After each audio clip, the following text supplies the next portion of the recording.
In my opinion, They Say I Look Like God is one of Dave's most powerful works.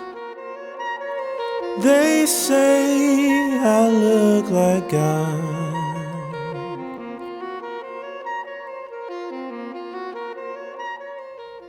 The song comes from Dave and Iola's jazz musical called The Real Ambassadors, which was only performed once at the 1962 Monterey Jazz Festival.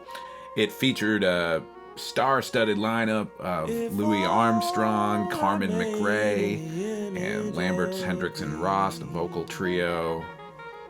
And between 1956 and 1958, sort of in the height of the Cold War, Dave and Louis' bands were asked to go on U.S.-sponsored State Department tours, and they toured in all the nations that kind of surround the Russian border. The Eisenhower administration's idea was to kind of show the rest of the world how everybody was free in America, how everything is just fine and dandy here, everybody is, everything is peaceful, everybody has rights, and, the fact of the matter is, at that time in the United States, that just wasn't the case.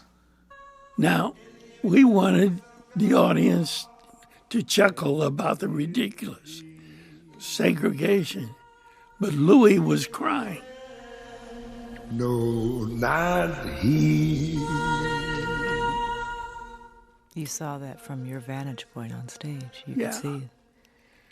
And every time we wanted Louis to loosen up, and he'd sing, "I'm really free. Thank God Almighty, I'm really free." And it was just too emotional. Artists have a lot of power to hold a mirror up to society. Years ago, so many of my pieces were trying to say, we've got to change.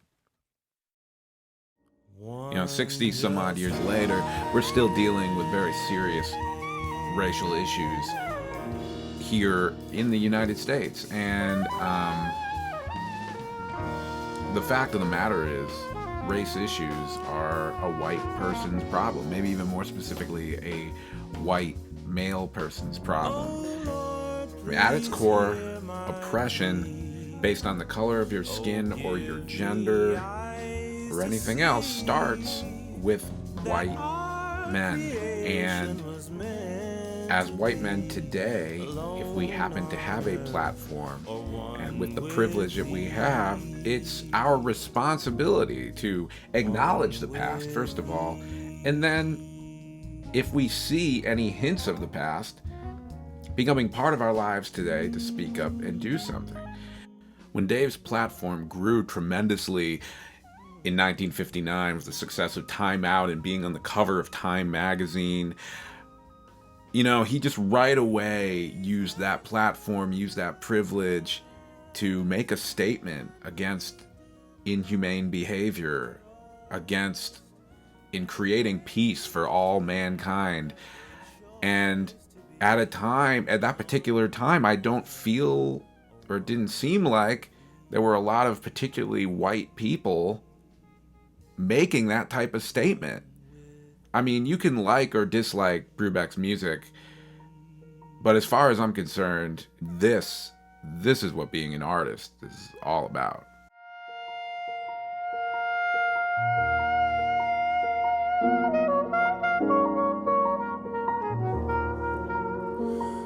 When will that great day come?